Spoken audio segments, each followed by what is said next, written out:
Gary Trent Jr. has seemingly taken his game to a new level in the second half of this NBA season, and it might just have saved the shooting guard's Toronto Raptors' future. So, my question for this video is just how has he done it? Let's get into it.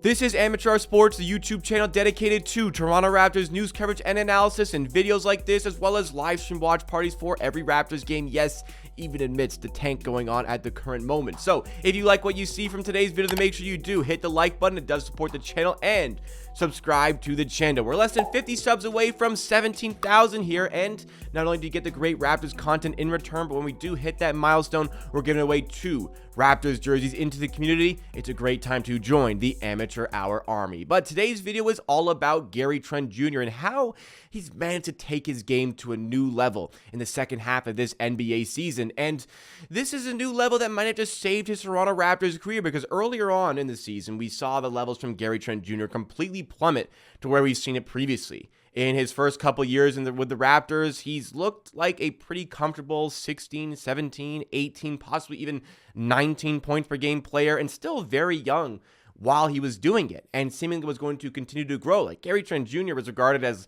like one of the vets of the team at this current point. Gary Trent Jr. is 25 years old. Still potential for him, still a long way for him to go potentially in his NBA career, but we weren't sure if that future was going to be in Toronto. Things were confusing the offseason for the Raptors, particularly with Gary Trent Jr., who had a player option worth about $18 million, though it did seem as though any sort of market valuation for the player as a free agent would have been comfortably in the low 20s for Gary Trent Jr. to sign on a long-term deal to get him through the likely prime years of his career, but instead he opted to go for the $18 million player option, which was a little bit confusing. He could have turned that down and signed for any team in the NBA. He could have turned that down and signed a long-term extension with the Raptors, but he decided to take on that $18 million player option, which usually is a bet on yourself sort of maneuver for an NBA player to take on. So we, I guess, had some sort of indication that Gary Trent could kick on in this NBA season. I felt as though Gary Trent Jr. was poised to have a big year, not just for the fact that it was a contract year, and a contract year where it was a bet on yourself sort of maneuver at that. We also were bringing in a new coach that had a much more seemingly tactical approach to the way the Raptors played offense that I thought would very much cater to Gary Trent Jr.'s game. And honestly, it just hasn't really panned out that way. Though he's taken his game to another level in the second half of the season, it still probably isn't quite the heights we were imagining for Gary Trent when he arrived from the Portland Trail Blazers and was showing out as a 22, 23-year-old for the Raptors. There just hasn't really been that developmental leap for Gary Trent Jr. It's kind of sad to say that, yes, he is a very good NBA player, and there are tons of teams who would love to have a player like this on their books, but in terms of overall development, reshaping his game in the years he's been with the Raptors, is there one real attribute we can say has taken those next steps? Not really, unfortunately, but even still, a very talented player who shoots the hell out of the ball from the outside, and there are tons of NBA teams who need players like that, and in particular, the Raptors have been one of those teams for quite a long time at this point. That's kind of reshaping itself. More shooting is creeping into the Raptors roster, but Gary Trent Jr. can still be a pivotal player for this team. And if those additional attributes, like being a good defender, like being a bigger threat on the inside, like being a bigger threat in terms of his ball handling, if those things aren't necessarily going to come for the player, then we can fine-tune his game a little bit differently, give him a bit of a lesser role on offense, but focus on these specific things that make him such a great player, which is, the catch and shoot game. Gary Trent Jr. is one of the very best players in the NBA when it comes to taking open three-point shots. Now, when he's covered, when there's a hand up, those stats deviate away. However, there is still a lot of value for Gary Trent Jr. Not the $26 million per year contract that had been floated around the offseason that I thought would have been on the way for the Raptors and for Gary Trent Jr. if Pascal was traded in the offseason, so maybe thankfully he wasn't traded, but still a very, very serviceable NBA player, likely to get still in the range of $18 to $20 million a year on his next contract. I just wasn't sure, based on what we saw in the first 30 games of the season for the player, that we were going to see that next contract come for the player in Toronto. Because in the first 30 games of the season, a lot of that was coming off the bench for the player. And in particular, in the 30 games that he has come off the bench for the Raptors this season, his stats haven't been the most impressive overall. He's averaged about 24 minutes per game in that span where he is coming off the bench, and he's scoring 10.7 points per game on just about 41% shooting from the field and 37.5% shooting from three. That's not overly impressive, and somebody who has been big on getting steals in the past, only averaging 0.6 steals per game, especially on that end of the ball. Not anything crazy. And again, this is a player who had averaged 16, 17, 18 points per game previously for the Raptors, who had plummeted down to somebody who wasn't providing much significance on the court. The final time Gary Trent Jr. came off the bench for the Raptors this season was a January 12th affair against the Utah Jazz, where it was one of the more typical games from Gary Trent Jr. Flew under the radar, didn't really do much, had 5 points on 2 of 6 shooting, 1 of 2 shooting from 3, and we were getting a little bit more accustomed to the player not actually having any sort of meaningful impact on the floor. But that's when things changed. And how did those things change? Well, we've seen over the last few years with Gary Trent Jr. in Toronto, he just has a knack for performing better when he's in the starting 5 compared to when he's coming off of the bench.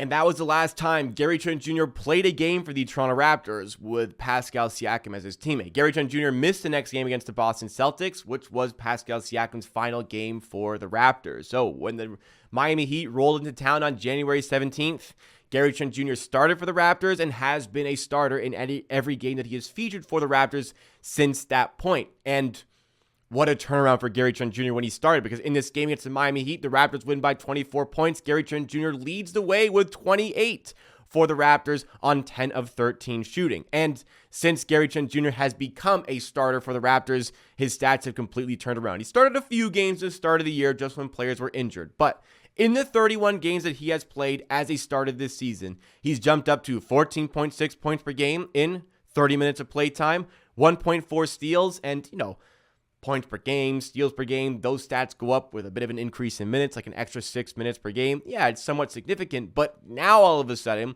he's shooting 43% from the field.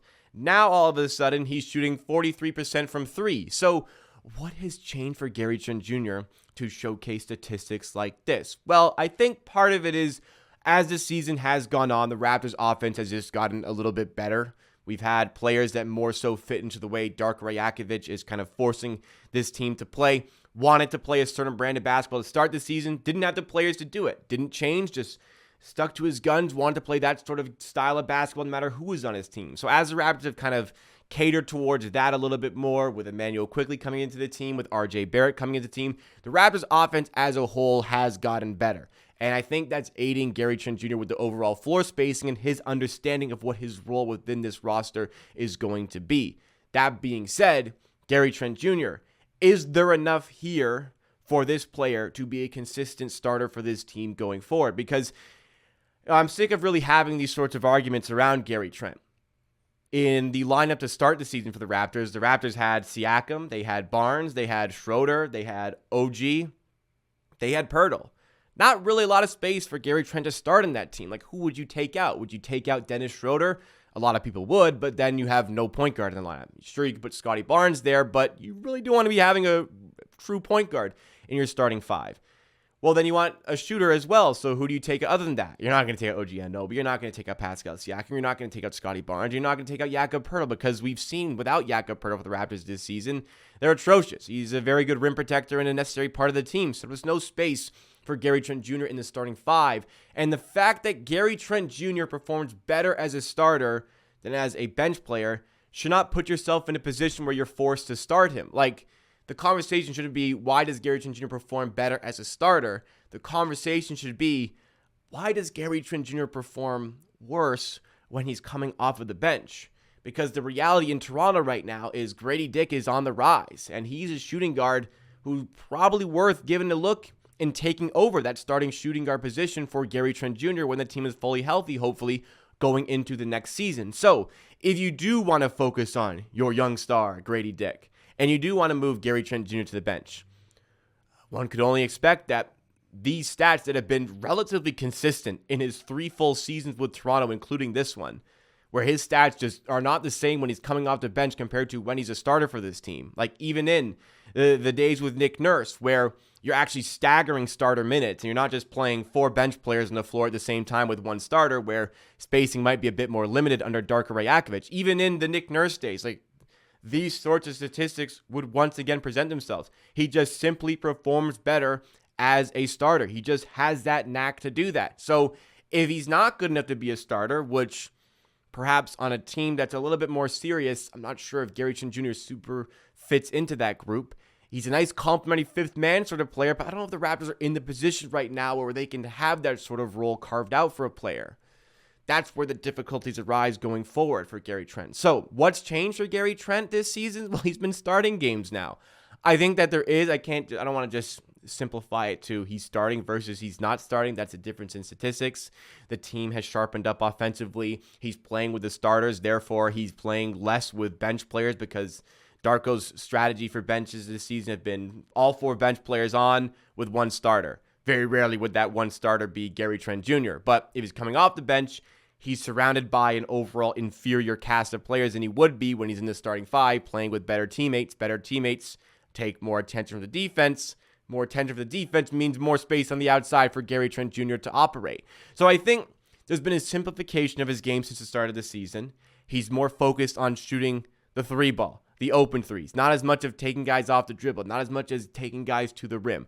That's helped with the efficiency. The Raptors' offense overall has gotten a little bit better, which is aiding Gary Trent Jr. And starting gives him a better surrounding cast of players, even though right now the starting 5 Raptors would typically be what a bench lineup would be if the team was completely healthy. That being said, is there room for Gary Trent Jr. in the future of this franchise? Potentially. I've definitely come off my stance that I was at the point probably mid-season where I was like, well, honestly, if he walked, would that be the worst thing in the world?